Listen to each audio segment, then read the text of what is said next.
आज आप लोग के बीच का जो टॉपिक होने वाला है वो है atomic number, mass number, neutrons number, orbit, electron, proton, neutron, etc जो फैक्ट बनते हैं उन सब के बारे में चर्चा हम लोग करेंगे।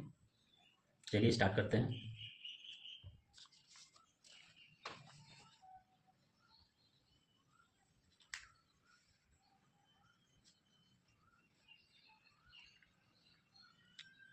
चलते हैं पहले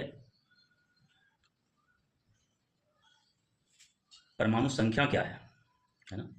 सबसे पहले चलेंगे हम लोग परमाणु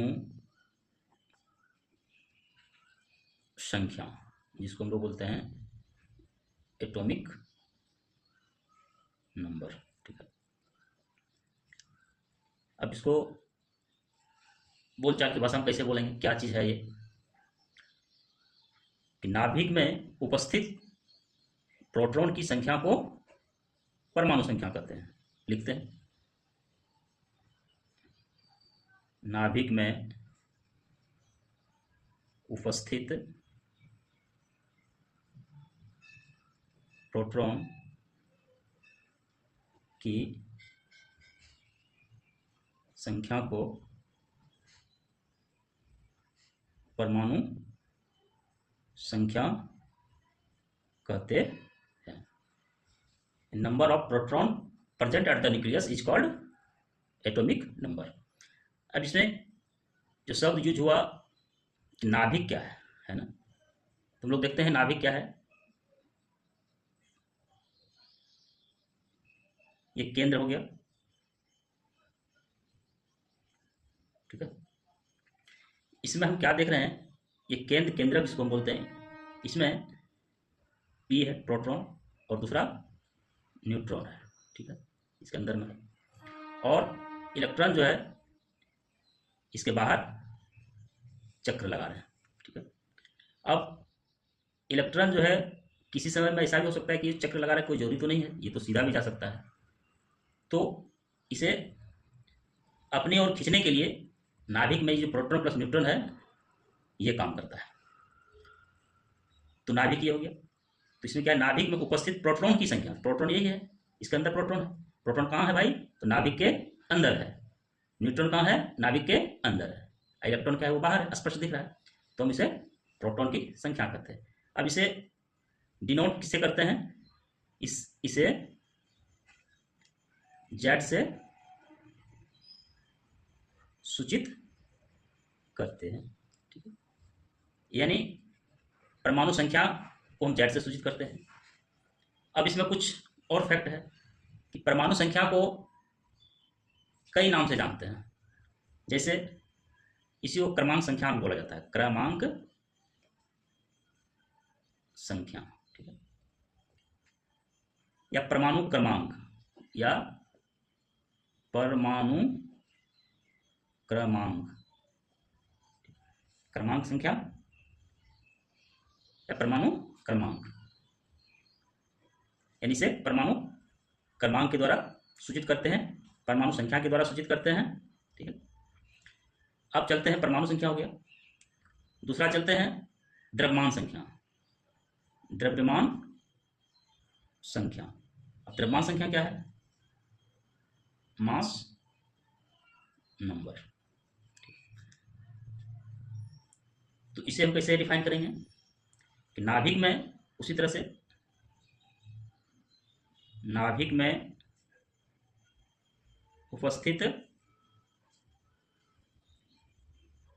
प्रोटॉन की संख्या तथा न्यूट्रॉन की संख्या को द्रव्यमान संख्या कहते हैं।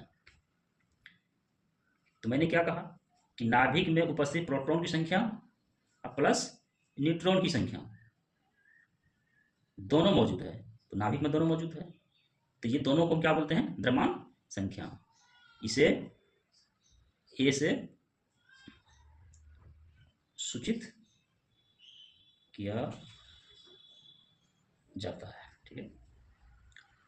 अब द्रव्यमान संख्या के और कुछ नाम है क्या? इसे परमाणु भार भी कहा जाता है। इसे परमाणु भार भी कहा जाता है।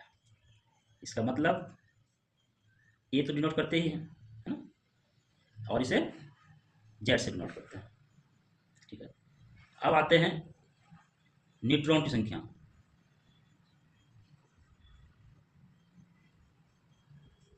ये हो गया न्यूट्रॉन की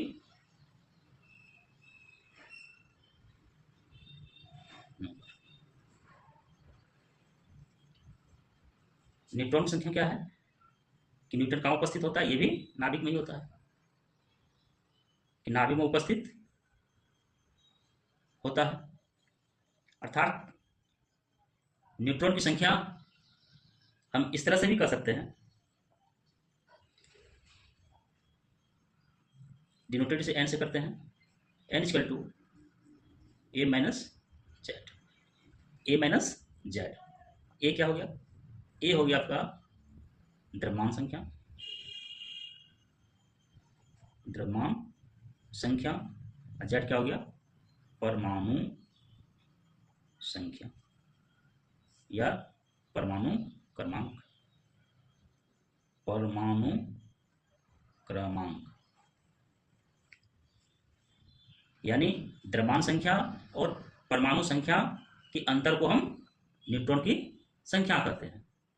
इस तरह से भी डिफाइन कर सकते हैं कि द्रव्यमान संख्या और परमाणु संख्या के अंतर को न्यूट्रॉन की संख्या कहते हैं। यही तीनों जो है यूज करते हुए हम लोग कुछ न्यूमेरिकल बनाते हैं। न्यूमेरिकल क्या है? ऑर्बिट। ये क्या था? ये ऑर्बिट, ये ऑर्बिट था। ये जो था ऑर्बिट, कक्षा, ये था कक्षा। ये N1 नाभिक के नजदीक होगा, N1 N2 N3 N4। मतलब जो ही नाभिक से दूर जाते रहेगा, ठीक है, तो उसमें क्या होगा? ऊर्जा का उत्सर्जन होगा। चलिए हम अब देखते हैं कि न्यूमेरिकल क्या है। सपोज दैट कोई भी एलिमेंट लेते हैं, जैसे कैल्शियम ले लिए, कैल्शियम। तो कैल्शियम की परमाणु संख्या कितनी होती है? 20।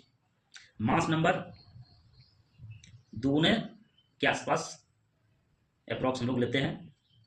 जैसे जैसे एलिमेंट एटॉमिक नंबर के हिसाब से आगे बढ़ते जाएगा, ऊपर होते जाएगा, वैसे वैसे ज़्यादा द्रव्यमान संख्या बढ़ते जाएगा। फिलहाल हम लोग 20 तक तो दुगुना के अप्रॉक्स ले लेते हैं। तो कैल्शियम का परमाणु संख्या हो गया, ये हो गया परमाणु संख्या, ये हो गया परमाणु भार, 40 ले लिए। ये कोई तत्व है, ठीक है। अब इसमें अगर पूछेगा कि न्यूट्रॉन की संख्या क्या है, न्यूट्रॉन की संख्या वाट। प्रोटॉन की संख्या क्या है? प्रोटॉन की संख्या वाट। द्रव्यमान संख्या क्या है? वाट। इलेक्ट्रॉन की संख्या क्या है?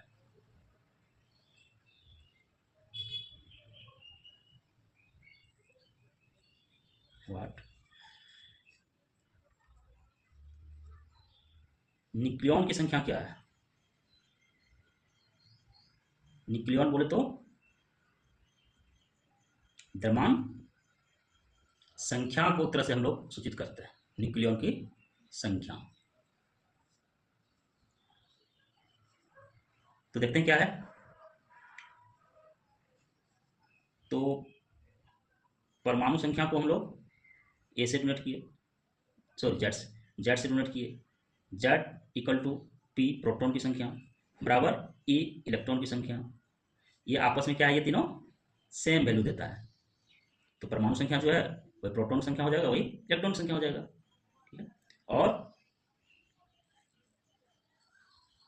द्रव्यमान संख्या जो है वो हो जाएगा प्रोटॉन संख्या प्लस न्यूट्रॉन की संख्या। तो द्रव्यमान संख्या पूछा गया, तो प्रोटॉन संख्या इन परमाणु संख्या 20 प्लस न्यूट्रॉन संख्या। अब न्यूट्रॉन की संख्या निकालना है, तो न्यूट्रॉन की संख्या के लिए सबसे पहले क्या था कि न्यूट्रॉन की संख्या बराबर होता है ए माइनस जेड। ए हो गया परमाणु द्रव्यमान और जेड परमाणु संख्या, यानी परमाणु द्रव्यमान 40 और 20, 40 माइनस 20 बराबर 20 हो क्या न्यूट्रॉन की संख्या हो गया। तो प्रोटॉन संख्या 20 और न्यूट्रॉन की संख्या 20, 40, द्रव्यमान संख्या 40 और ऑलरेडी 40 तो है। तो हम लिख सकते हैं प्रोटॉन संख्या 20, सॉरी न्यूट्रॉन संख्या 20, प्रोटॉन की भी संख्या 20, द्रव्यमान संख्या 40, इलेक्ट्रॉन की संख्या बराबर प्रोटॉन संख्या, ये हो गया 20।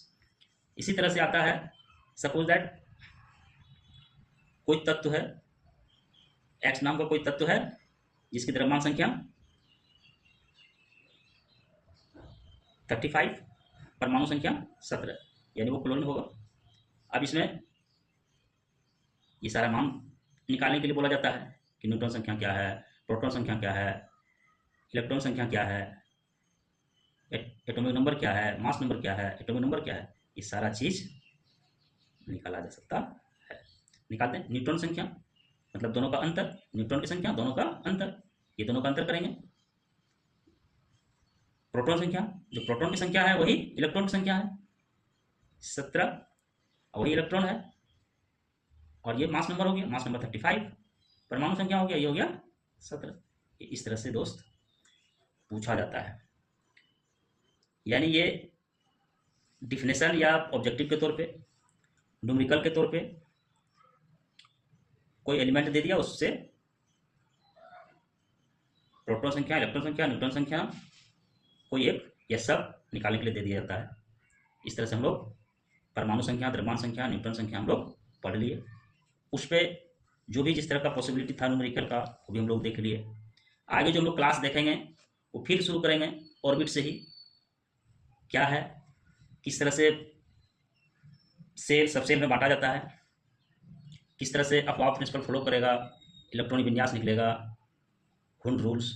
यानी केमिस्ट्री ऐसा चीज़ है कि एक का डिस्कस करने के बाद दूसरे से रिलेटेड हो जाता है, दूसरे से जब डिस्कस होता है तो तीसरे ले जाता है। यानी केमिस्ट्री सही में वो क्या है, एक केमिकल ही है।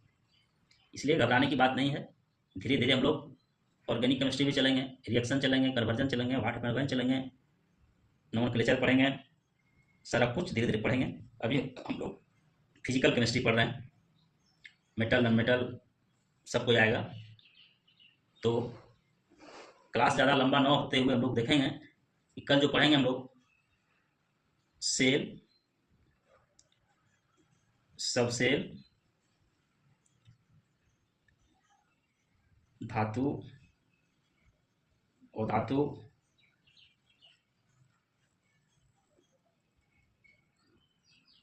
निष्क्रिय गैस, ईटीसी, जो भी इससे फैक्ट मिलेगा उसको हम लोग देखेंगे। चलिए आज यहीं तक। आप लोग और देखिए, एकदम सरल भाषा में है, एकदम आसान भाषा में है, और ये एक हाजमोला की तरह काम करेगा। इसको आप देखिए। थैंक यू दोस्त।